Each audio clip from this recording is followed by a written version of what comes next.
What up, ding dongs? It's your boy Dean. Take a sip of coffee with me.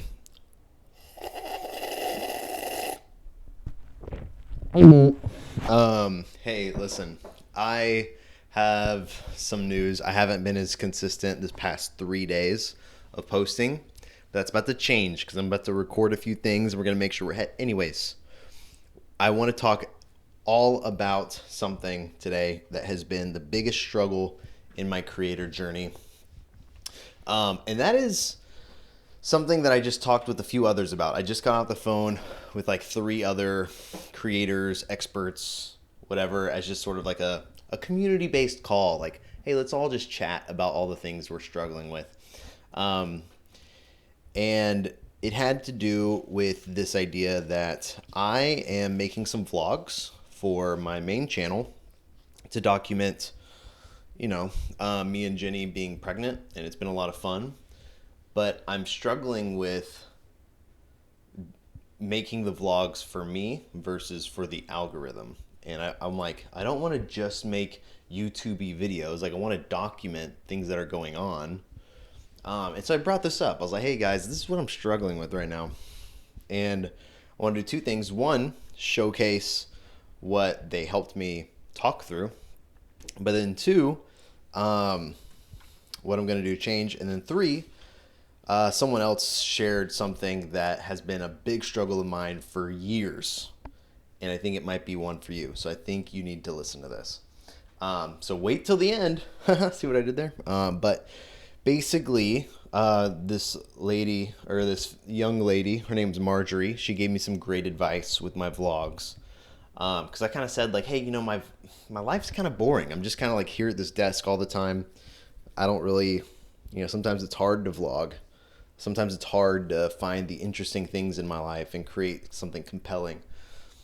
And she kind of reminded me, like, hey, your life is interesting. All of our lives are interesting. They're just boring to us. But most likely, if you're vlogging, you're appealing and trying to make content for people that are kind of in the same timeline as you. There are probably similar people. There's probably someone out there who's like me, who is late 20s, mid 20s, married, about to have a kid. Maybe they own their own business, maybe they don't, but there's probably content you can make for them. And she gave me this really cool advice. She's like, every day what you should do, and she read this in a book somewhere. She was like, you should, before bed, write down a few story-worthy moments that happened that day. I think we all have those. Whether or not that is, something stressful happened at work and you had to deal with it. Maybe it is something happened between you and your spouse or your friend that you wanted to document and the resolution you came up with. There's a lot of story-worthy is the word, moments in our lives that we just like ignore because they're like too small for us to think are important. But often those small story-worthy moments are actually the ones that are the most important. Those are the ones that people actually relate to because they're real. Isn't that crazy? And I think that is something that I am working on, is how do I find the story-worthy moments in my life? And how do I make them accessible, and how do I package them for the algorithm is another thing. It's like you can take, try and build a story, like who's the villain, who's the hero, what's the struggle, what's the climax, what's the resolution, and how do you package that in a way that fits into the algorithm? How do you package that into a title and thumbnail that works? So I don't know. I think that's something I've been really struggling with, is making something for the algorithm while still trying to showcase my life and showcase myself and who I am. Because I'm a bit selfish. And because I thought about, specifically, I brought this up because I thought about a post I saw from Roberto Blake, who's the YouTuber's YouTuber, right? He's really good at helping other people create something awesome. That's his whole thing. And something he talks about a lot is like the creators who are selfish, who just create for them, they are doomed. They are always going to stay at a low subscriber count. They're always going to be making from a selfish perspective. And the best YouTubers are the ones who create for a generous purpose. They create for the audience.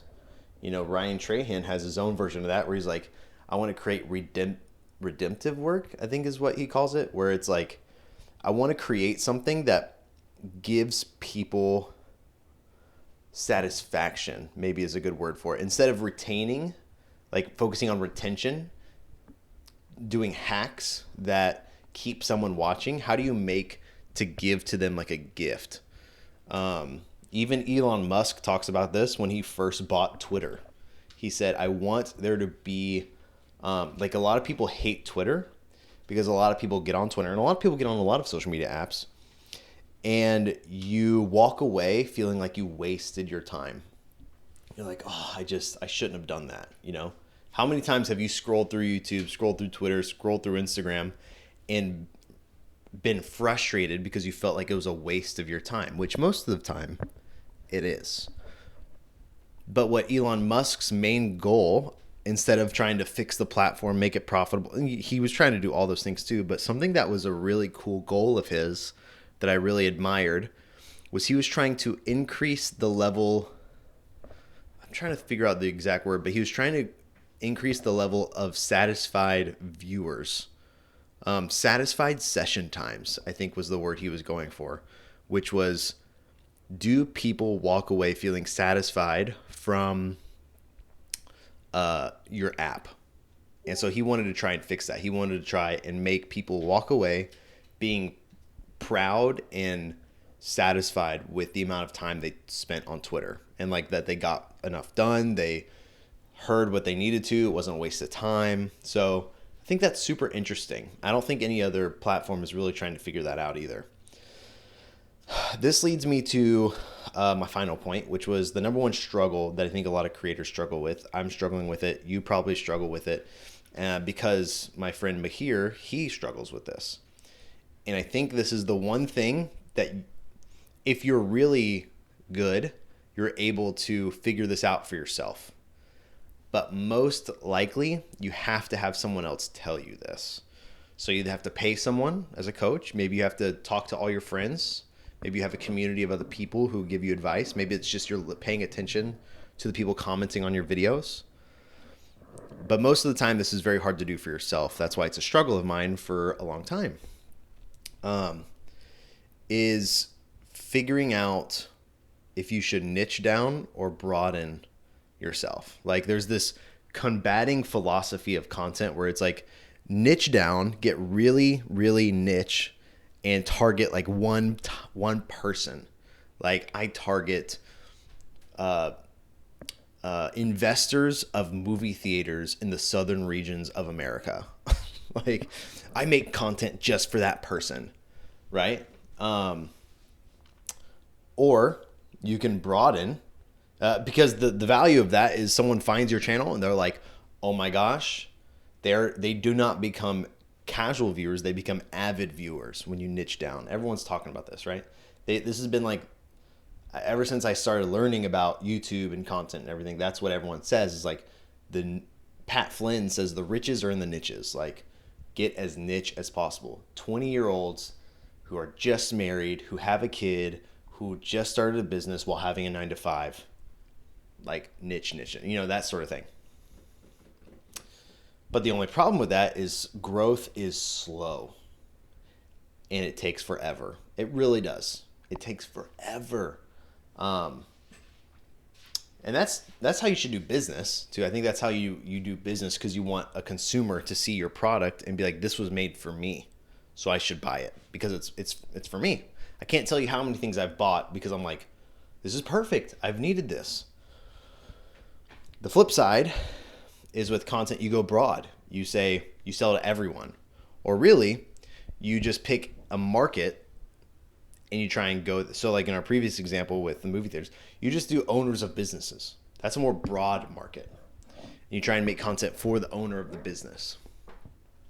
If you're Mr. Beast, you make videos for literally anyone in the entire world. Like that's how broad his videos are. Anyone can enjoy this. Any human being could watch this and enjoy it. That's like his whole thing. So the problems with that is you might get a lot of views, you might grow some viewers, but do they care about you? Are you selling anything to them? If so, like, are they converting? Are they buying your stuff? There's pros and cons to each. And then even within all that, it's like, what if you choose to do one or the other, which one do you choose? Like, do you choose a broad market that is like, what market is that? Or what, how niche do you want to go? What niche do you want to target? I don't know if I know the answer to that, but I do know that something I've been learning and I've been trying to challenge myself to is like something that I'm switching for my main channel videos is I want to make entertainment content that makes you think. So it should be entertaining to everyone, but it should make everyone have an introspective thought. That's kind of like the core of what I want to do. Entertainment that makes you think. And I still have to tweak that. So I'm still trying to wrestle through this, right? But like for this channel, for specifically, like maybe just a peel behind the curtain is like, what am I doing with this? This is what I was talking with Stella. She was like, who are you making these videos for? And I was like, I told her, I was like, for you. People like you, people like me, people like her, these people who are people like Oren who watches this. Hopefully he might be watching this one, but I've appreciated you, Oren, for watching these because it's like encouraged me because I feel like that's the type of people I want to make these videos for. Is the young entrepreneur who maybe works a full-time job but wants to do content, wants to start a business full-time, or maybe you are but I want it to also be something that could be beneficial to a full-time entrepreneur, someone who is young, who's just starting their business, who needs some advice, who wants to have someone to talk to, who wants someone to listen to.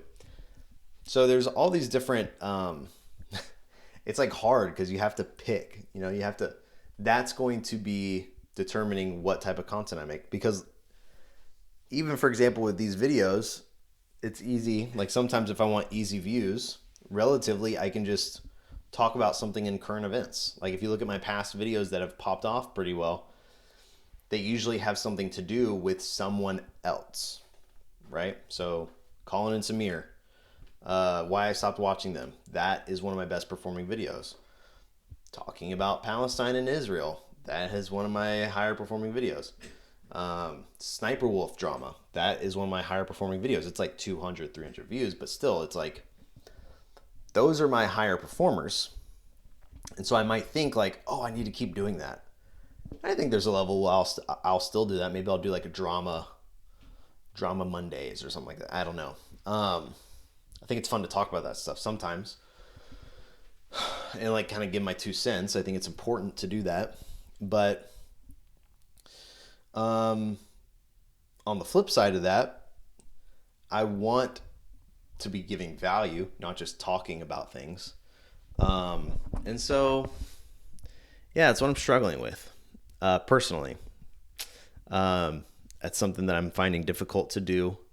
And I just wanted to document that today. And hopefully my answer and hopefully how I can help you is, one, letting you know that you're not alone. A lot of people try and think through that. But two, trying to figure out within your life what are the story-worthy moments. But two, just think through maybe like my advice from Stella, which was like create an avatar. I haven't done that yet. I probably should. I told her I would. Sorry, Stella. But maybe making the avatar, maybe that's what I need to do. And what does that look like? Maybe that's the video for tomorrow or Thursday or something, like showing you me making the avatar for this YouTube account. It'd be kind of meta, but it might be pretty fun. Might be pretty helpful. All right. Well, I'm going to film a few more videos for the week. That way I can try to get ahead. But If you're interested in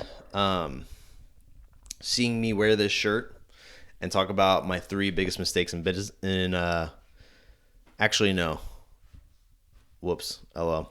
If you want to see me wear this shirt and hear me talk about the ethics of being a content creator, just click this video here. That'll be cool. Be a cool way for us to connect, you know? It'll be like time travel.